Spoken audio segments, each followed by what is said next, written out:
বাংলাদেশের সঙ্গে বাণিজ্যিক ও অর্থনৈতিক সম্পর্ক আরও গভীর করার আগ্রহ প্রকাশ করেছে চীন। বাংলাদেশের টেকসই উন্নয়ন লক্ষ্যমাত্রা অর্জনে অব্যাহত সহযোগিতার প্রতিশ্রুতি দিয়েছে দেশটি।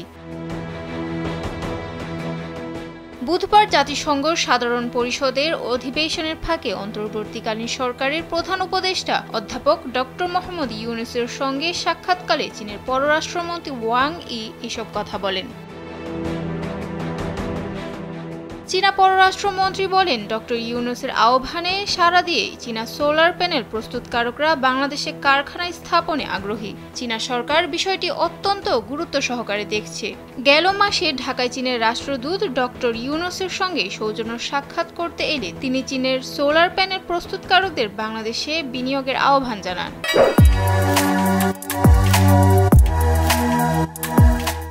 বাংলাদেশে সোলার প্যানেলে চীনা বিনিয়োগ এলে সেটি আমাদের বিদেশি বিনিয়োগের ক্ষেত্রে মাইলফলক হবে।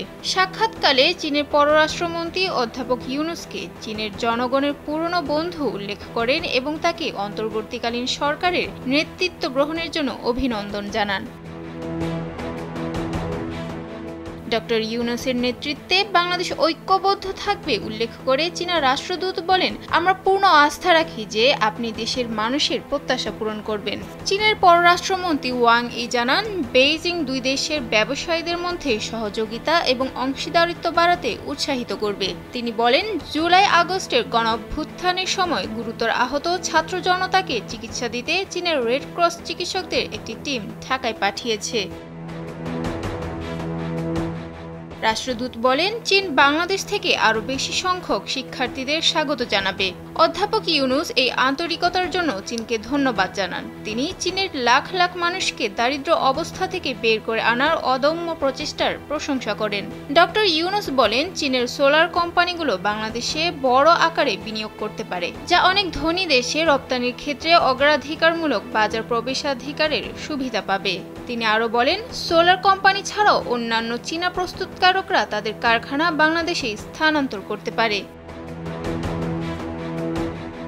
প্রধান উপদেষ্টা চীনের সঙ্গে আরও ঘনিষ্ঠ সম্পর্কের ওপর গুরুত্বারোপ করেন এবং দুদেশের মধ্যে সম্পর্কের নতুন অধ্যায় সূচনার আহ্বান জানান। তিনি দুদেশের ব্যবসায়িক প্রতিষ্ঠানের মধ্যে প্রযুক্তিগত সহযোগিতা বৃদ্ধিরও আহ্বান জানান। প্রধান উপদেষ্টা বলেন, আমরা চীনা কোম্পানিগুলোর সঙ্গে সহযোগিতা করতে চাই। আমাদের একসঙ্গে কাজ করার অনেক সুযোগ রয়েছে।